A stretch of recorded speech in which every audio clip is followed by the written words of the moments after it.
Welcome to techno ICDC। आज हम आपके लिए इस वीडियो में लेकर आए हैं जो हमारा टॉपिक चल रहा है फिजिक्स में, ऑप्टिक्स में। जो हम पढ़ रहे थे रे ऑप्टिक्स में हमने अभी तक मिरर पूरे पढ़ चुके हैं और रिफ्लेक्शन और रिफ्रैक्शन भी पढ़ चुका है। आज हम उसके आगे लेके आएंगे मिरर के आगे का पार्ट जो कहलाता है लेंस, जो कि बहुत इंपॉर्टेंट है इस यूनिट के लिए। तो प्लीज़ इसको अच्छे से समझिए और यहाँ कहीं भी थोड़ी सी डाउट होता है या लगता है कि नहीं समझ में आ रहा है तो कमेंट करके बताइए, तो उसका आपका डाउट क्लियर किया जाएगा। तो आज वीडियो स्टार्ट करते हैं और देखते हैं कि लेंसेस क्या होते हैं, कितने प्रकार के होते हैं और इनकी वर्किंग क्या है। तो सबसे पहले देखते हैं लेंस किसे कहते हैं। तो हमने देखा है,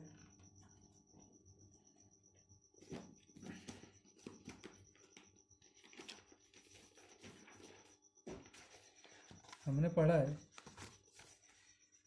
जो मिरर थे हमारे पास, तो मिरर ऐसा होता था जिसकी एक सरफेस कर्व होती थी। जैसे कि हमने देखा था ये एक है मिरर, दूसरा मिरर, तीसरा मिरर था। ठीक है, अब हमने मिरर में क्या पढ़ा था, ये थे। तो जिस मिरर में एक तरफ होती है पॉलिशिंग सरफेस और दूसरी तरफ होती है रिफ्लेक्शन वाली सरफेस, सब में ऐसे ही है। ये देखेंगे ये पॉलिशिंग सरफेस, ये देखेंगे और ये पॉलिशिंग सरफेस आप देख सकते हैं। तो जो पॉलिशिंग सरफेस है अंदर की ओर मुड़ी होगी, सॉरी, जो रिफ्लेक्टिंग सरफेस है यदि अंदर की ओर मुड़ी होगी तो वो कॉनकेव है। क्या है? कॉनकेव। और यदि जिसकी बाहर की तरफ रिफ्लेक्टिंग सरफेस है वो कॉन्वेक्स मिरर है, कॉन्वेक्स। और जो प्लेन होता है तो इसको प्लेन मिरर बोलते हैं। क्या बोलते हैं? Plane mirror. तो ऐसे तीन मिरर थे। अब ये पूरी सरफेस देखेंगे, अब ये कर्व है, ये भी कर्व है, वक्राकार है, ये भी वक्राकार है। तो यदि इन दोनों को आपस में मिला दिया जाए तो कुछ ऐसी आकृति निर्माण हो सकती है इसकी। या तो वो ऐसा आकृति बनाएंगे, या तो इनकी सरफेस बाहर वाली मिलाई जाए तो ऐसी आकृति बनाएंगे। आप देख सकते हैं दो कर्व सरफेस को मिलाने पर जिस चीज़ का निर्माण होता है उसे क्या बोलते हैं? लेंस। यदि दो कर्व मिरर या दो वक्राकार मिरर को हम आपस में मिला दें तो उससे क्या बनते हैं? लेंस बनते हैं। और वो लेंस या तो उत्तल हो सकता है या तो अवतल हो सकता है। ठीक है, तो दो प्रकार के लेंसेस हैं जो इम्पोर्टेंट है। लेंस तो अलग अलग टाइप के हैं जो पढ़ रहे हैं हम अभी आगे, मगर दो प्रकार के मुख्य होंगे जिसको हमको आगे पढ़ना है। तो ठीक है, इसकी डेफिनेशन हम डेफिनेशन सीधे समझ सकते हैं कि दो कर्व मिरर को मिलाने से जो भी पार्ट बनता है या जो भी मटेरियल बनता है उसे क्या बोलते हैं? मिरर बोलते हैं, सॉरी लेंस कहते हैं। जैसे लिखा हुआ है दो कर्व सरफेस या एक कर्व सरफेस या दूसरा प्लेन सरफेस से मिलकर लेंस का निर्माण होता है। ध्यान से देखें, ऐसा कर सकते हैं। दो कर्व सरफेस को मिलाएंगे तो इस टाइप का लेंस बनेगा, और यदि एक कर्व सरफेस रहे और एक प्लेन रहे तो वो इस टाइप का लेंस बनता है। तो हम कह सकते हैं जब दो कर्व सरफेस या एक कर्व और एक प्लेन सरफेस मिलकर मिलकर लेंस का निर्माण होता है। ठीक है, तथा दोनों सरफेस के बीच में ग्लास एक्सेट्रा ट्रांसपेरेंट मीडियम रहता है। अब आप देख सकते हैं जो लेंस है, अभी मेरे पास लेंस नहीं तो दिखाता। तो लेंस के बीच में यदि कर्व सरफेस हमने ऐसी मिला दी है तो इसके बीच में जो हिस्सा है यहाँ पे क्या भरा होता है? ट्रांसपेरेंट मीडियम, या तो कांच होता है या तो अन्य ट्रांसपेरेंट मीडियम। मैक्सिमम कंडीशंस ये होती है जिसमें कांच यूज होता है ट्रांसपेरेंट मीडियम के रूप में। नोट लिखा हुआ लेंस दो सरफेस से मिलकर बना होता है तथा मिडिल पार्ट में ट्रांसपेरेंट मीडियम होता है। दोनों सरफेस से प्रकाश का अपवर्तन होता है। हाँ, ध्यान से समझने वाली बात। अपवर्तन कैसे होगा? ध्यान से देखें। अभी समझ लें क्योंकि आगे मिरर फॉर्मूला आएगा, इसको समझ में नहीं आएगा। नहीं, ये एक मिरर है, इसका मुख्य अक्ष है, मान लो ऑब्जेक्ट यहाँ रखा हुआ है। पहली सरफेस ये है, दूसरी सरफेस ये है। तो उस नोट ये कहता है कि यदि यहाँ से एक प्रकाश किरण आई उधर मिरर पर, सॉरी लेंस पर आपतित होती है, तो अपवर्तन के पश्चात कुछ मार्ग से विचलित होगी, हो गई।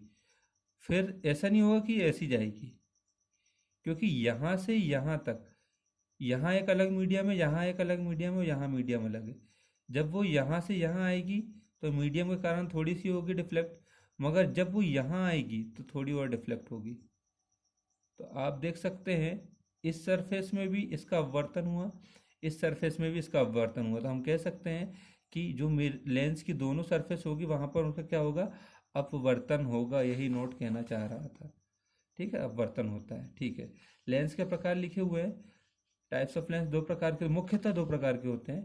पहला होता है उत्तल लेंस, ठीक है, और दूसरा होता है अवतल लेंस। अब ध्यान समझेंगे दोनों लेंस की वर्किंग क्या है। इस प्रकार के लेंस का क्या है, ये होते हैं दो उत्तल सरफेस को मिला के बनाए जाते हैं। ठीक है, तो इस प्रकार के लेंस की वर्किंग क्या होगी, इस प्रकार के लेंस की वर्किंग ऐसी है कि ये किनारे से क्या होते हैं, पतले होते हैं। दिख रहा है आपको, किनारों से पतले हैं तथा बीच से क्या होते हैं, मोटे होते हैं। बीच से क्या होते हैं, मोटे होते हैं। और इसको प्रॉपर्टी क्या होती है इसकी, ध्यान से देखें। यदि हम इसको ऐसा बना दें,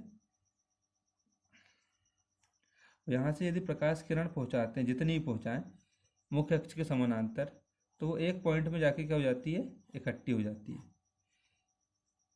अपवर्तन के पश्चात वो सभी एक ही पॉइंट में इकट्ठी होती है जब वो उत्तल लेंस से जाती है। इसलिए इसे क्या बोलते हैं, अभिसारी लेंस बोलते हैं, या कन्वर्जेंट लेंस भी बोलते हैं। क्या बोलते हैं, अभिसारी या कन्वर्जिंग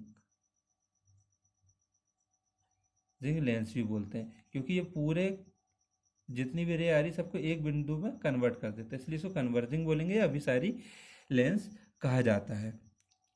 ठीक है, इसी के अपोजिट क्या होता है, ध्यान दें, ये पूरी प्रकाश किरण को एक पॉइंट में लाकर इकट्ठा कर देता है। दूसरी कंडीशन, दूसरा दर्पण मेरा सॉरी लेंस होता है अवतल, जिसको बोलते हैं कॉनकेव।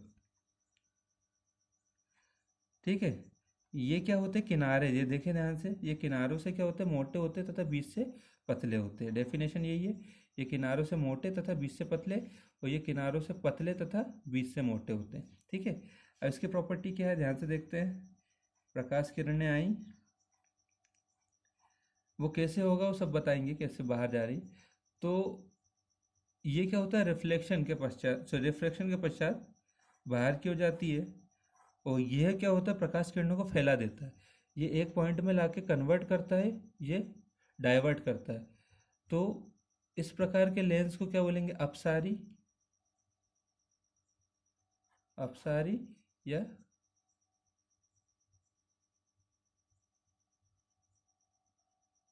डाइवर्जिंग लेंस बोलेंगे। अपसारी या डाइवर्जिंग, कन्वर्जिंग है अभिसारी। उत्तल लेंस को क्या बोलेंगे, उत्तल लेंस, पूरे को एक पॉइंट में मिला रहा है अभिसारी। अवतल लेंस पूरे को अलग अलग कर दे रहा है, इसलिए अपसारी। जितनी भी रे आ रही सबको बाहर कर देते हैं, इसलिए अपसारी कहते हैं। ठीक है, आई होप समझ में आएगा। ये किनारे से पतले होते हैं, बीच से मोटे होते हैं उत्तल लेंस, और अवतल लेंस बीच से पतले तथा किनारों से मोटे होते हैं। तो ये इसको बोलेंगे अभिसारी, अपसारी, क्योंकि ये किरणों को एक साथ ला लेते हैं और ये किरणों को अलग अलग कर देते हैं। ठीक है, आगे बढ़ते हैं।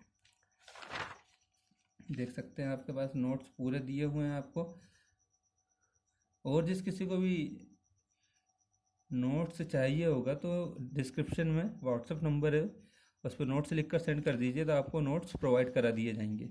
ठीक है, आगे बढ़ रहे हैं। अब आते हैं हम अन्य लेंसेज पर। तो लेंस क्या है, अलग अलग टाइप के लेंस। तो हमने दो टाइप के लेंस पढ़े हैं। पहला होता है उत्तल, जिसे बोलते हैं अभिसारी, और अवतल, जिसे बोलते हैं अपसारी। ये याद रखें, उसी से मिलकर अलग अलग लेंस बने। पहला लेंस दिया हुआ है, कुछ अन्य लेंस। पहला उभयोत्तल double convex lens. Double convex lens, इसमें दोनों का सरफेस, मतलब ये डायरेक्ट कैसा बोलेगा, ऐसा है। देखो, उभयोत्तल मतलब एक कॉन्वेक्स, दूसरी कॉन्केव। इस पर दोनों सरफेस क्या होगी, हमेशा उत्तल होंगी या कॉन्वेक्स होगी। तो ये होगा उभयोत्तल डबल कॉन्वेक्स। अब लिखा डबल कॉनकेव, डबल कॉनकेव, तो इसमें दोनों सरफेस क्या होगी, कॉनकेव होगी। मतलब एक ये और दूसरी ये, दोनों सरफेस कॉनकेव होगी, तो ये क्या हो जाएगा, डबल कॉनकेव, और ये हो जाएगा डबल कॉन्वेक्स। ठीक है, आगे बढ़ रहे हैं। तीसरा लिखा हुआ है plane convex lens. Plane convex lens, plane convex lens कैसा होगा, प्लेन कॉन्वेक्स लेंस ऐसा होगा। एक सरफेस होगी प्लेन और दूसरी होगी उत्तल या कॉन्वेक्स, तो ये होगा प्लेन कॉन्वेक्स लेंस। फिर लिखा हुआ है प्लेन कॉनकेव लेंस। इसमें सरफेस, एक सरफेस कॉनकेव होती है, दूसरी क्या होती है, प्लेन होती है। तो इसका अपोजिट बहुत ईजी है। ये एक सरफेस होगी प्लेन और दूसरी सरफेस होगी कॉनकेव, तो ये हो जाएगा प्लेन कॉनकेव, ये प्लेन कॉन्वेक्स, ये डबल कॉनकेव, ये डबल कॉन्वेक्स। ठीक है, बहुत इजी है, समझें इसको। और अगला लिखा है अब तो उत्तल लेंस या कॉनकेव कॉन्वेक्स लेंस। इसमें समझने वाली बात ये है,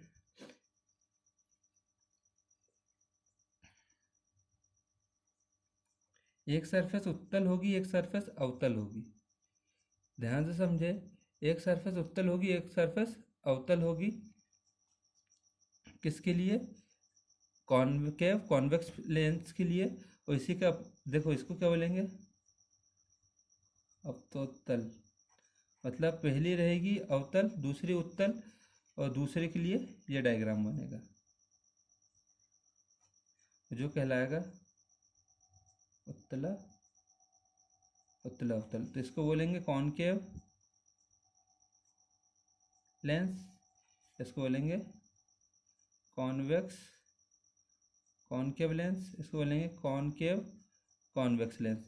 जिसमें कॉनकेव पहले आएगा तो स्वाभाविक है, पहले क्या बनाएंगे इसके लिए? कॉनकेव बनाएंगे। जिसमें उत्तल या कॉन्वेक्स पहले आएगा तो उसके लिए क्या बनाएंगे? पहले अवतल बनाएंगे।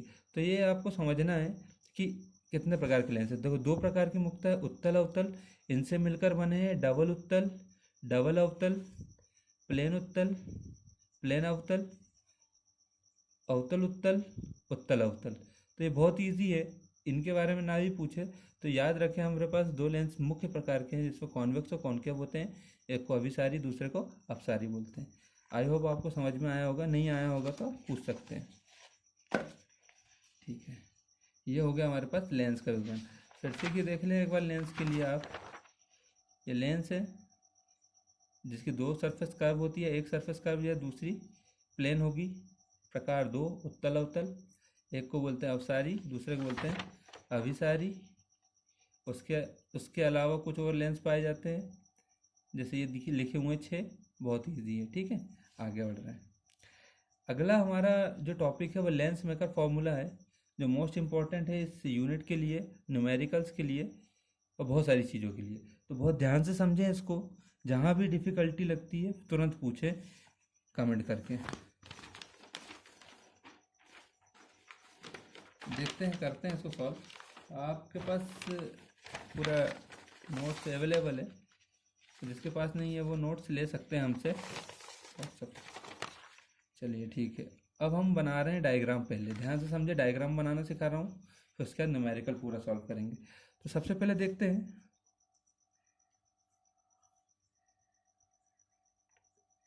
ये हो गया लेंस, ये उसका हो गया, ये उसका हो गया मुख्य अक्ष। क्या हो गया? मुख्य अक्ष। ये हो गया इसका प्रकाशिक केंद्र या ऑप्टिक सेंटर बोलते हैं इसको। क्या? Optic centre. Optic centre O हो गया। ठीक है, इस सरफेस का नाम दे देते हैं, ये वाली जो सरफेस, इसका नाम दे देते हैं ए बी सी, और इसका नाम दे देते हैं ए डी और सी। इसकी बहुत ज़रूरत पड़ेगी, इसलिए बार बार बता रहे हैं, अच्छे समझें। अब क्या होगा, ध्यान से समझें। यहाँ पे माध्यम 1,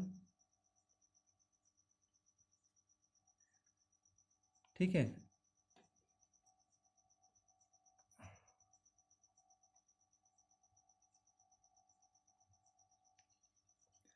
जहाँ पे माध्यम 2, ये मीडियम है, समझ जाओ, मीडियम, और ये भी मीडियम है। ठीक है, अब क्या होगा, ध्यान से समझिए। इसमें मान लेते हैं यहाँ पे होगा विरल माध्यम। मानना क्या है? वायु है या एयर? एयर हमेशा क्या होती है? विरल ही होती है, या इसको हम क्या बोल सकते हैं? Rarer medium. तो यहाँ पे जो बीच में हुए, ध्यान से देखें, इसके पूरे बीच में आप देखें, यदि ये कांच है तो कांच क्या होती है? ठोस होती है। तो ये सघन्य माध्यम कहलाएगी। क्या कहलाएगी? सघन्य माध्यम, लाइक ग्लास या कांच। ठीक है, इसको डेंसर मीडियम बोलेंगे। क्या बोलेंगे? Denser medium. ठीक है, डेंसर मीडियम बोलेंगे। तो ये हमारे पास एक मीडियम यहाँ पे, दूसरा यहाँ पे, फिर तीसरा मीडियम, मतलब इसको मीडियम हमने 2 माने, मगर जो मीडियम एयर बाहर है वही मीडियम यहाँ पे भी होगा स्वाभाविक, क्योंकि कांच तो बीच में है, बाकी इधर मीडियम सेम होंगे, विरल माध्यम यहाँ भी होगा। तो ये हो जाएगा, ये भी विरल माध्यम जैसे एयर, और अंदर रहेगा डेंसर मीडियम। ठीक है, इसको लिख सकता हूँ मैं μ1, इसका रिफ्रैक्टिव इंडेक्स μ1 होगा, इसका क्या होगा μ2। ठीक है, μ1 और μ2 ये हो गया हमारे पास दो। ठीक है, पूरी चीज़ समझ में आ गई होगी। Optic centre A B C पहली सरफेस, ए डी सी दूसरी सरफेस। ठीक है, अब कैलकुलेट करते हैं। मान लेते हैं कि एक कोई ऑब्जेक्ट यहाँ पे पी पॉइंट पर रखा हुआ है, वस्तु पी पॉइंट पर रखी हुई है, जिससे एक किरण, प्रकाश किरण लेंस पर क्या होती है, आपतित होती है। ठीक है, आपतित हुई। अब अपवर्तन के पश्चात क्या होगा, तो आप देखें ध्यान से, हमने दो कंडीशन पढ़ी है। पहली, जब कोई किरण विरल से सघन में जाए, सघन में जाए या सघन से विरल में जाए, हमारे पास दो कंडीशन है। तो आप देखेंगे यहाँ पहली कौन सी कंडीशन, विरल माध्यम से कहाँ जा रही है किरण, सघन माध्यम पे। कहाँ जा रही है, विरल माध्यम से कहाँ जा रही है, सघन माध्यम पे। तो जब प्रकाश किरण विरल माध्यम से सघन माध्यम में जाती है तो क्या होती है, अभिलंब की ओर झुक जाती है ना। क्या हो जाती है, अभिलंब की ओर झुक जाती है। हमने इसके पहले वाले लेक्चर्स में सारी चीज़ें पढ़ी हैं। यदि आपने वो लेक्चर नहीं देखा तो वो लेक्चर पहले देखिए, तभी ये समझ में आने वाला है। यदि आपने वो वीडियो नहीं देखा तो वीडियो देखिए, तभी ये वीडियो समझ में आएगा, अदरवाइज़ नहीं आएगा। तो पहले इसके पहले वाली वीडियो देख लीजिए। तो देखते हैं, अभी यहाँ पे हमको पता है कि अभिलंब कहाँ है, नहीं पता है। तो हम यहाँ पे क्या करते हैं, पहले तो इसके सेंटर डिसाइड करते हैं। अब यहाँ पे आ जाती है बहुत इंपॉर्टेंट पॉइंट या बहुत इंपॉर्टेंट थिंग, तो ध्यान से समझें। आप देखेंगे पहले तो यहाँ पे हमको मालूम है किरण तो जा रही है, अभिलंब नहीं दिख रहा है। अभिलंब दिख रहा है कि नहीं दिख रहा है, तो पहले अभिलंब बनाएंगे।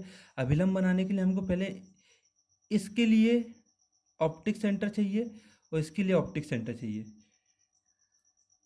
ठीक है, तो हम निकालते हैं। आप देख सकते हैं, यदि ये जो सरफेस है, ये जो सरफेस है, तो इसको क्या बोलेंगे, कर्व। ये किसी गोलाकार सरफेस के टुकड़ा ही है जो गोलाकार सरफेस से मिलके बना है। और दूसरी, पहली ये सरफेस है तो इसका जो ऑप्टिक सेंटर आएगा उसको हम लिख लेते हैं, इस पूरी सरफेस का सेंटर यहाँ कहीं आएगा तो उसको लिख लेंगे C1। और दूसरी सरफेस ये होगी, क्योंकि ये वाली सरफेस के लिए एक गोलाकार माध्यम यहाँ होगा, तो इसके लिए ऑप्टिक सेंटर होगा यहाँ कहीं C2। ध्यान दें, ये C1 किसके लिए, इस सरफेस के लिए, और C2 किसके लिए, इस सरफेस के लिए। ठीक है, तो ये आ गया। अब हमने पढ़ा है कि गोले की किसी भी, गोले की परिधि में जहाँ पे भी एक लाइन सीधी खींची जाए, ठीक है, ये जो खींची है वो क्या कहलाता है, 90 डिग्री पर होता है। किस पे होता है, 90 डिग्री पर। तो हम कह सकते हैं C1 से यहाँ तक के लिए जो लाइन खींची गई, तो ये क्या है, अभिलंब है। क्या है, अभिलंब है। किसके लिए, इस सरफेस के लिए, ABC के लिए क्या है, अभिलंब। और हमने कहा है जब कोई प्रकाश किरण विरल माध्यम से सघन माध्यम प्रवेश करती है तो अभिलंब की ओर झुक जाती है। तो अभिलंब ये है, और वो किरण आगे बढ़ेगी और ऐसे जाना चाहिए उसको इधर, वहाँ क्या होगी, वो अपवर्तन के पश्चात अभिलंब की ओर झुक जाएगी। ये झुक गई, अभिलंब की ओर झुक गई। और आगे यदि वो बढ़ती तो कहाँ आती, वो यहाँ आती, यहाँ कहीं आती। तो यहाँ पे वो आके क्या बना लेती, एक इमेजिनरी इमेज बना लेती। इसको बोलते हैं I1। क्या बोलते हैं, I1 बोलते हैं, इमेजिनरी इमेज I1 है। अब कहानी बनती है दूसरी। अब एक प्रकाश किरण इसी वस्तु से सीधे निकलती है और इसके प्रकाशिक केंद्र से होकर जाती है, सीधे निकल जाती है। तो यहाँ पे आके जो कटिंग पॉइंट मिलता है, यही क्या बनाता है, I1। सॉरी, पहले ये बताना था कि पहली प्रकाश किरण कहाँ से निकलती है, ऑप्टिक सेंटर से सीधे निकल जाती है, और दूसरी यहाँ आती है, अपवर्तन के पश्चात अभिलंब की ओर झुक जाती है। आप देखेंगे अभिलंब की ओर झुक गई और आगे जाके एक इमेज का निर्माण कर लेती है। अब आती है दूसरी रे की बात। तो अभी हमने समझा कि ये आई किरण, वो यहाँ आके यहाँ रुक गई। यदि उसका हम देखो तो imaginary point dash dash line से बनाया हमने। ये मेन प्रतिबिंब नहीं है, ये है इमेजिनरी। आभासी प्रतिबिंब, क्योंकि देखो पहला हुआ विरल माध्यम से सघन माध्यम में आई, ये बीच का सघन माध्यम। आप देखेंगे ये प्रकाश किरण यहाँ सघन है, फिर क्या आ रहा है विरल माध्यम, तो सघन से विरल में जाएगी तो कहानी अलग हो जाएगी, सघन से विरल में जाएगी तो कहानी अलग हो जाएगी। अब समझते हैं दूसरी चीज। अब आते हैं कंडीशन आगे, ये आगे किरण यहाँ तक। अब हम क्या कर रहे हैं, जब ये प्रकाश किरण A C D sorry A D C surface पर आपतित होती है, ध्यान से देखें, ए डी सी सरफेस पर आपतित होती है तो फिर से की बोल रहे हैं, यहाँ से आई पहली किरण जो ए बी सी पर आपतित हुई, अपवर्तन के पश्चात अभिलंब की ओर झुकी और यहाँ के रुक गई। आगे हमने इसको हिडन लाइन से शो किया है, डेसेड लाइन से, तो एक इमेजिनरी प्रतिबिंब हमको आई डैश मिल गया है। दूसरी कंडीशन है, जब यही प्रकाश किरण, ऑब्जेक्ट तो एक ही है, यही प्रकाश किरण ए डी सी पर आपतित होती है तो क्या करती है, तो ए डी सी पर जब आपतित होती है तो हमने पढ़ा है जब कोई प्रकाश किरण सघन माध्यम से विरल माध्यम में जाती है तो अभिलंब से दूर हट जाती है, सघन माध्यम से विरल माध्यम में जाती है तो अभिलंब से दूर हट जाती है। तो आप यही कहेंगे कि ये जो अभिलंब खींचा है ये इसके लिए भी यही अभिलंब होगा, बताइए अभिलंब इसके लिए हो सकता है कि नहीं, क्योंकि ये इस गोलाकार सरफेस से मिलके बना है, इसका सेंटर या optic radius of centre of curvature अलग है, इसका सेंटर ऑफ कर्वेचर अलग है। तो जब हमने इस सरफेस की बात की थी ए बी सी की, तब इसके लिए हमने सेंटर ऑफ कर्वेचर इसको माना था, यहाँ से एक परिधि पर लाइन खींची थी जिसे अभिलंब कहा था। वैसे ही अब सेकंड कंडीशन हमारी, जब इस सरफेस की बात हो रही है ए डी सी, तो ये इस सर्कल से मिलकर बना है तो इसका सेंटर ऑफ कर्वेचर क्या C2 है, तो हम यहाँ से एक लाइन खींचेंगे इसकी परिधि पर और यहाँ कहीं आके वो मिलेगा, तो ये जो कहलाएगा ये दूसरा अभिलंब कहलाएगा, इसको N2 कह सकते हैं और इसको N1 कह सकते हैं, ये आप देख सकते हैं। तो हमने क्या पढ़ा, जब कोई भी प्रकाश किरण सघन माध्यम से विरल माध्यम में प्रवेश करती है, सघन माध्यम से विरल माध्यम में प्रवेश करती है तो अभिलंब से दूर हटती है, इसका अभिलंब ये है, यदि ये इस तरफ जाएगी तो अभिलंब के पास जाएगी, मगर ये यदि इधर आ जाए तो क्या हो जाएगी, अभिलंब से दूर। तो अगली कंडीशन में वो आपतित होकर कहाँ जाती है, यहाँ पर आ जाती है और यहाँ पे आके वो फाइनली अपना क्या बना लेती है, पॉइंट बना लेती है, फाइनली अपना क्या बना लेती है, यहाँ पे आके पॉइंट बनाती है और इसी को हम क्या कहते हैं, प्रतिबिंब, और ये कहलाता है वास्तविक प्रतिबिंब जब ये वास्तविक रहे बाहर आती है। तो आप ध्यान से देखिए, ध्यान से समझिए, बहुत इजी डायग्राम है, 2 बार बस इसका अपवर्तन होगा और आपको समझना है, ठीक है।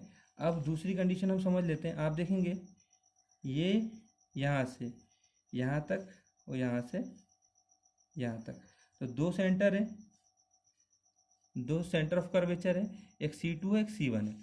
अब यहाँ पे थोड़ा सा हम साइन कन्वेंशन पढ़ लेते हैं। प्रकाश किरण इस डायरेक्शन पे जा रही है तो जितनी भी मेजरमेंट होगी इस डायरेक्शन में पॉजिटिव और इस डायरेक्शन में क्या होगी, पूरी नेगेटिव अपोजिट डायरेक्शन में। तो आप देखेंगे यदि O से C1 तक का मेज़र करें तो ये हो जाएगा रेडियस ऑफ कर्वेचर R1 और ये प्रकाश की डायरेक्शन में मेज़र की जा रही है, O से मेज़र कर रहे हैं इस डायरेक्शन पे तो ये आएगी पॉजिटिव। और C2 आप देखेंगे क्या आएगी, C2 किस तरफ अपोजिट है और ये उल्टे साइड पे इसलिए क्या लिख लेंगे इसको R2 माइनस का, ठीक है। और आगे बढ़ जाते हैं, देखते हैं फाइनल इमेज कहाँ बन रही है, ये आई पे बन रही है। तो यहाँ तक की डिस्टेंस क्या हो जाएगी, आई तक की, ये प्रकाश की डायरेक्शन पे है, आप देख सकते हैं O से हम इस डायरेक्शन में मेज़र कर रहे हैं और इसको हम हमेशा क्या लिखते हैं, V लिखते हैं प्रतिबिंब तक की दूरी को, और वो होगी प्लस की। और ऑब्जेक्ट कहाँ रखा है, इसके अपोजिट डायरेक्शन पे, वो यहाँ तक। और देखेंगे प्रकाश किरण इस डायरेक्शन पे जा रही है और मेजरमेंट इस डायरेक्शन पे हो रहा है तो इसको लिख लेंगे माइनस का U। तो ये साइन कन्वेंशन है, तो इसको याद रखें। बस ये डायग्राम था, तो इसका हम सॉल्यूशन अब स्टार्ट करते हैं। ध्यान समझें सॉल्यूशन क्या कहता है इसका।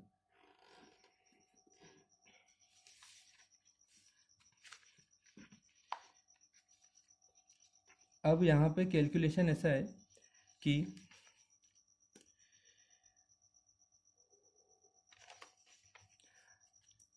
सरफेस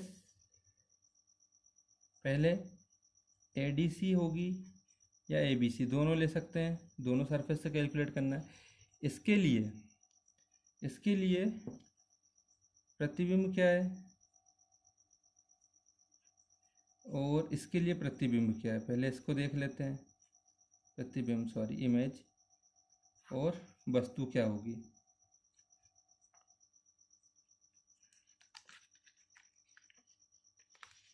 तो आप देख सकते हैं यदि मैं इस डायरेक्शन से देखूं ए डी सी के लिए, ए डी सी, ए डी सी में इसके सामने, इस सरफेस के सामने क्या रखा हुआ है, सबसे पहले ये बना था आई डैश, तो ये इसके लिए क्या काय का काम करेगा, वस्तु का। तो यहाँ पे आई डैश वस्तु है और प्रतिबिंब कौन सा है, आई है। और ए बी सी के लिए वस्तु क्या है, ये ए बी सी के लिए वस्तु क्या है, पी है। और प्रतिबिंब कहाँ बना रहे थे भाई साहब, ये आभासी प्रतिबिंब बना रहे थे कहाँ, आई डैश पर। तो ध्यान से देखें, प्रतिबिंब एडीसी के लिए ये होगी वस्तु, ये होगा प्रतिबिंब, और एबीसी के लिए ये होगी वस्तु और ये होगा प्रतिबिंब। ठीक है, हाँ याद रखें। अब हम दोनों सरफेस पे लगाएंगे। सरफेस एबीसी में अपवर्तन, एबीसी में अपवर्तन कैसे लगाएंगे, तो हमने पढ़ा है अपवर्तन का फॉर्मूला, अभी पढ़ के आए हम इसके पहले। तो आप इसके पहले के वीडियो देखें, तभी आपको ये समझ में आएगा अच्छे से, अदरवाइज प्रॉब्लम होगी आपको।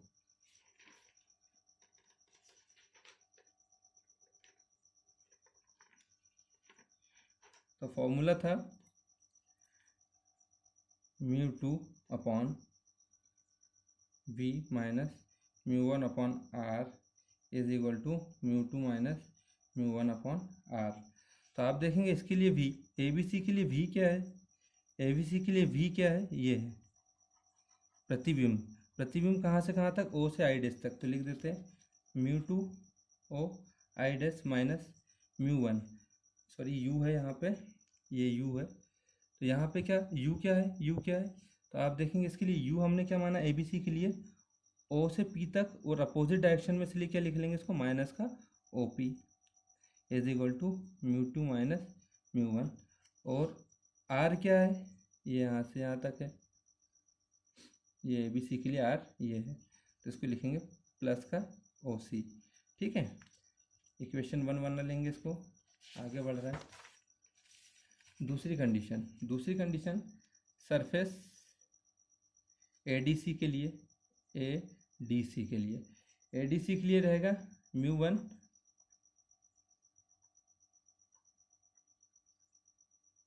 μ2 सॉरी μ1 माइनस μ2 अपॉन r। इसके लिए v क्या रहेगा, तो आप डायग्राम से देख सकते हो, इसके लिए v क्या रहेगा, हमने पढ़ा है एडीसी के लिए, यहाँ लिख चुके हैं। तो o से i तक क्या रहेगा इसमें v, और o से i डैश तक रहेगा u, और OC2 तक रहेगा क्या, r। तो μ1 OI minus μ2 upon OI dash is equal to μ1 minus μ2 upon sorry OC2 minus का अपोजिट डायरेक्शन पे, इसलिए इक्वेशन 2 अब कर देते हैं। इक्वेशन 1 प्लस इक्वेशन 2 करने पर, तो कर रहे हैं μ2 upon OI plus μ1 upon OP plus याला plus μ1 upon OI minus μ2 upon OI dash is equal to, देखो पहले LHS को प्लस कर दिए, ये LHS थे उस तरफ, इक्वेशन 1 का है इस तरफ ये, और ये हो जाएगा RHS प्लस कर देंगे। RHS हमारा क्या था, उसके लिए था μ2 minus μ1 upon OC1 minus μ2 sorry plus लगेगा बीच में, μ1 माइनस μ2 अपॉन OC2 माइनस का। ठीक है, अब सॉल्व करते हैं। ये माइनस इस सॉरी ये माइनस इस प्लस को क्या कर देगा, माइनस। ठीक है, तो यहाँ लिख लेते हैं। सबसे पहले देखें आप, ये माइनस का, ये μ2 अपॉन OI प्लस का, ये μ2 अपॉन OI डैश माइनस का, ये कैंसिल हो जाएगा, तो यहाँ बचेगा 1 upon OP plus μ1 upon OI dash OI। इधर देखते हैं, यहाँ पे ये कोष्टक खुलेगा, OC1, ये माइनस कर देगा इसको तो हो जाएगा OC2। अब यहाँ वैल्यू पुट कर देते हैं, सभी की वैल्यू हमने निकाल चुकी है, अभी ऊपर देखेंगे आप जो हमने डायग्राम में समझा था। तो OP को हम क्या कह रहे थे, माइनस का U कह रहे थे। OI को क्या कह रहे थे, OI को V कह रहे थे प्लस का, μ2 माइनस μ1 अपॉन OC1 को क्या कह रहे थे, प्लस का R1 और μ1 और इसको हम क्या कह रहे थे, OC2 को क्या कह रहे थे, माइनस का R2। आगे सॉल्व करके लिख लेते हैं इसको, हम इसको ऐसे लिख सकते हैं μ1 अपॉन V माइनस μ1 अपॉन, इसको पीछे कर ले रहे हैं उसको आगे कर ले रहे हैं, प्लस वाले को आगे, तो ये हो जाएगा U, ये वाला इसका माइनस ने इसको माइनस कर दिया, इज इक्वल टू यहाँ पे कैलकुलेशन ये हो जाएगा प्लस।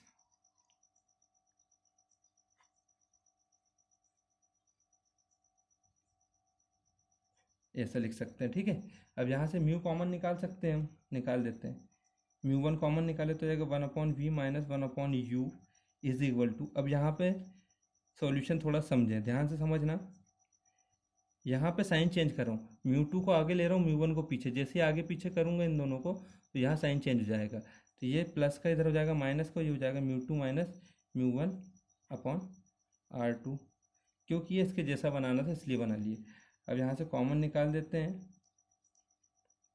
यहाँ से कॉमन निकालेंगे μ2 माइनस μ1 1/R1 1/R2, ठीक है। इसको यहाँ नीचे डिवाइड कर लेंगे, 1/v माइनस 1/u, इधर इंटू में इधर आके डिवाइड में हो जाएगा, तो μ2 μ1 माइनस μ1 और μ1 जाएगा 1/R1 R2, इससे ये कैंसिल। तो अगली कंडीशन ये बनती है इसकी,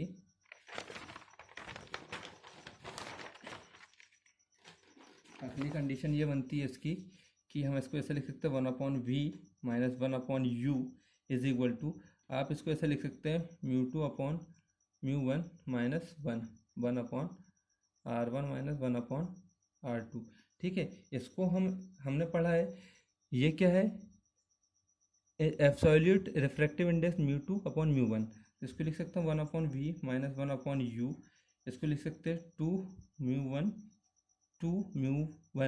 माइनस 1/R1 माइनस 1/R2। तो हमको यही फॉर्मूला निकालना था, यही होता है लेंस मेकर फॉर्मूला जो हमने डिराइव किया। तो ध्यान दें सबसे पहले इसके लिए कुछ नहीं, सबसे पहले आपको ये डायग्राम अच्छे से बनाना है, समझना है। आई होप आपको अभी तक पूरा समझ में आया होगा, बहुत बारीकी से बेस क्लियर कराते हुए समझाया हूँ मैंने, अच्छे से समझे, वीडियो एक दो बार देखें तब समझ में आएगा। मीडियम डिसाइड करें, ये कौन सा मीडियम, ये कौन सा मीडियम, ये कौन सा मीडियम, कौन सी सरफेस लिए। आप ध्यान दें 2 सरफेस लेना है, एक बार ABC लेना है, एक बार ADC लेना है और सॉल्व कर देना है। आप ध्यान दें ABC के लिए ऑब्जेक्ट ये है और इमेज ये है, और ADC के लिए ऑब्जेक्ट ये है और इमेज ये है, इसके हिसाब से सॉल्यूशन होगा। पूरी वैल्यू पुट करना है, पहले ABC के लिए लगाएंगे, फिर ADC के लिए लगाएंगे, फिर दोनों इक्वेशन को प्लस कर देंगे, प्लस करके सॉल्व करेंगे तो हमारे पास फॉर्मूला आ जाएगा 1/v minus 1/u is equal to 2 μ1 minus 1, और दूसरे क्वेश्चन 1/R1 माइनस 1/R2। इससे न्यूमेरिकल करेंगे हम आगे सॉल्व, तो इसलिए इसको अच्छे से प्रैक्टिस कर लें आप सभी और ध्यान से देख लें। तो आई होप आपको लेंस समझ में आ गए होंगे, लेंस में का फॉर्मूला समझ में आ गया होगा। अब हम आगे बढ़ रहे हैं और कुछ न्यूमेरिकल्स हमारे पिछले टॉपिक्स के रह गए हैं, तो वो सॉल्व कर लेते हैं, छोटे छोटे से न्यूमेरिकल्स हैं, तो ध्यान से समझें। ये हमारे पास न्यूमेरिकल जो आए हुए हैं GNT के पेपर्स में, तो ध्यान समझे, GNT वाले स्टूडेंट और नीट वाले भी। तो यहाँ पे लिखा हुआ है मिरर से, एक मिरर है उससे 25 मान लेते हैं, एक मिरर कॉनकेव मिरर है, ये उसका क्या है, ऑप्टिक मुख्य प्रिंसिपल है, प्रिंसिपल एक्सेस है। यहाँ पे एक ऑब्जेक्ट रखा हुआ है, कितने डिस्टेंस पे, जितने भी डिस्टेंस पे 28 सेंटीमीटर पे दिया हुआ है, एक ऑब्जेक्ट रखा हुआ है। यदि मिरर से 28 सेंटीमीटर पर ही एक इमेज बने, मान लो यहाँ पे कहीं एक इमेज का निर्माण हो गया 28 सेंटीमीटर पे, यहाँ से एक किरण गई यहाँ पे बना दी, तो यहाँ पे एक ऑब्जेक्ट का इमेज का निर्माण हो गया 28 पे। तो हमने पढ़ा है यहाँ से यहाँ तक की दूरी को कहते हैं u, और यहाँ से इमेज तक की, ये इमेज है, ये ऑब्जेक्ट है, ऑब्जेक्ट तक की दूरी होती है u, और इमेज तक की दूरी होती है v। ठीक है, अब इस पे क्या निकाल के बताना है, तो बताइए मिरर का फोकल लेंथ f निकालना है। तो अब ध्यान से देखें, हमको क्या दिया हुआ है, u दिया हुआ है 28 सेंटीमीटर और v दिया हुआ है 28 सेंटीमीटर। इससे क्या निकाल के बताना है हमको, f। तो हमने लेंस फार्मूला पढ़ा 1/f, मिरर फार्मूला पढ़ा 1/f is equal to 1/b plus 1/u। यहाँ पे वैल्यू रख देंगे, v भी है u भी है, 28 28 है दोनों वैल्यू रख देते हैं। तो 1/28 प्लस 1/28, एलसीएम कितना हो जाएगा 28, ये हो जाएगा 1 + 1, तो कितना हो जाएगा 2/28। इससे कैंसिल करेंगे तो ये बचेगा 1/14। किसकी वैल्यू है 1/f की वैल्यू कितनी है 1/14, तो f की कितनी आएगी, 1 से 1 कैंसिल कर दो, तो f की वैल्यू कितनी आएगी 14। कितनी आएगी 14। तो ध्यान से देखें ऑप्शन नंबर डी सही है, बहुत इजी था ये क्वेश्चन। v और u की वैल्यू दी हुई है और 2019 में आया 8 जुलाई को जीएनटी के पेपर, बहुत इजी। इस टाइप का क्वेश्चन कभी भी आए, यदि दोनों वैल्यू सेम है, ध्यान से देखें u और v की वैल्यू सेम है तो हमेशा इसका क्या कर दो, आधा कर दो, तो वही आपका आंसर हो जाएगा। जैसे 28 28 दिए हो तो 14, ये 26 26 होता 13। तो आप देख सकते हैं जब दोनों की वैल्यू सेम है और सेम दी हुई है तो सीधे सीधे इनको क्या कर देना, आधा कर देना, आपका आंसर आ जाएगा। सेकंड क्वेश्चन दिया हुआ है, एक ऑब्जेक्ट मिरर से 10 सेंटीमीटर की दूरी पर है एवं उस मिरर की फोकल लेंथ 5 सेंटीमीटर है, तो प्रतिबिंब की दूरी बताइए। अब हमको दिया हुआ है ऑब्जेक्ट की डिस्टेंस कितनी हुई है 10 सेंटीमीटर और फोकल लेंथ मतलब एफ दिया हुआ है कितना 5 सेंटीमीटर। तो अब हमको क्या निकालना है, वी निकालना है। तो हमने फिर फॉर्मूला लगाया, मिरर फॉर्मूला 1/u। ये आ गया हमारे पास 1/f कितना दिए, एफ की वैल्यू दी हुई 5, ये प्लस रहेगा सॉरी v। यहाँ पे क्या हो जाएगा, यहाँ हो जाएगा 1/ कितनी दी हुई है 10, ये इधर प्लस का इधर काय हो जाएगा माइनस का, कर देते हैं 1/5 minus 1/10 is equal to 1/v। Solve कर रहे हैं आगे, एलसीएम कितना आएगा, तो आपको यदि एलसीएम लेते नहीं आता है तो आप ऐसे क्रॉस मल्टीप्लाई, इसका इंटू कर दो, इसको इधर कर दो, या तो यहाँ सीधे सीधे दिखेगा कितना आएगा 10 एलसीएम आएगा, 5 दूनी कितना होता है 10 और 10 एक कम, सॉरी माइनस साइन है 10 इज इक्वल टू 1/v। तो कितनी वैल्यू है यहाँ पे आ जाएगा 1/v की वैल्यू कितनी आ जाएगी, तो 1/v की आएगी 2 में से 1 को माइनस करेंगे कितना बचेगा 1/10। तो इससे इसको कैंसिल कर दो तो v इज इक्वल टू कितना जाएगा 10 सेंटीमीटर। तो आप ऑप्शन देख सकते हैं, ए इसका ऑप्शन सही होगा। बहुत इजी था ये क्वेश्चन, आई होप आपको समझ में आया होगा।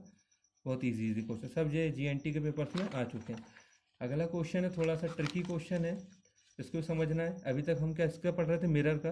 अब यहाँ पे अपवर्तन का क्वेश्चन आया हुआ है, तो लिखा हुआ है यदि एक लाइट रे 45 डिग्री पर, देख लेते हैं, मान लेते हैं ये क्या है अभिलंब है, यहाँ से प्रकाश किरण आई और रिफ्लेक्ट हो गई कितने डिग्री पर 45। हमको मालूम है ये आपतित किरण है या अपवर्तित किरण है। अपवर्तित किरण और अभिलंब के बीच में कौन सा एंगल बनता है आर, और अभिलंब और आपतित किरण के बीच में कौन सा एंगल बनता है आई। तो इन दोनों के बीच का एंगल, तो आर दिया हुआ है कितना 40 डिग्री रिफ्रैक्टिव होती है, कितने 14 डिग्री से रिफ्रैक्ट होती है, अपवर्तित होती है। तो ये हो गया आर की वैल्यू। एवं अपवर्तनांक मतलब ये जो सरफेस है इसका म्यू कितना दिया हुआ है, ये दिया हुआ है 1.2, कितना दिया हुआ है 1.2 दिया हुआ है। तो बताइए इस रे का इंसिडेंट एंगल कितना होगा, मतलब वो कितने एंगल से आपतित हुई थी। तो आई निकाल के बताना है, जब हमको क्या दिया हुआ है आर और म्यू दिया हुआ है। तो हमने पढ़ा है स्नेल लॉ, स्नेल लॉ कहता है mu is equal to sine i upon sine r. ध्यान से देखें sine i upon sine r होता है। यहाँ पे म्यू की वैल्यू कितनी है 1.2 और साइन आर कितना है, आर की वैल्यू 14। तो साइन 14 कितना दिया हुआ है, आपको दिया हुआ है 0.25, तो लिख लेंगे साइन आई अपॉन 0.24। इधर ये डिवाइड में इधर आके इंटू में हो जाएगा, तो इसको सॉल्व यहाँ कर रहे हैं तो ये हो जाएगा sine i is equal to 1.2 into 0.24।